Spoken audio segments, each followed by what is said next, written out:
ഇങ്ങനെയാ കളി തോറ്റ് ജയിക്കേണ്ട കളിയല്ലേ? ആടെ ഞാനും പതിനാളെ ആലോചിച്ചത്. പക്ഷിക്കൊരു സംശയം, ഇജ് ഔട്ടായി.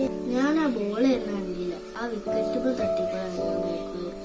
എന്തായാലും അടുത്ത പ്രാവശ്യം നമുക്ക് ഫസ്റ്റ് അടിക്കണം. ജയിക്കണം എന്ന് പറഞ്ഞിട്ട് ഒരു കാര്യമില്ല. ഇനി കഷ്ടപ്പാടുണ്ട് കുറച്ച്. അത് നമുക്ക് എന്നുകൊണ്ട് പറ്റുമോ? കഷ്ടപ്പാട് പറഞ്ഞാല് കുറച്ച് ടാസ്ക് അല്ലേ, എന്നാലും കുഴപ്പമില്ല. ഇജ് പറയും പ്രാക്ടീസ് അത് നമുക്ക് വേണ്ടേ. പ്രാക്ടീസ് ചെയ്ത് നോക്കാം. ചെയ്തോക്കാം.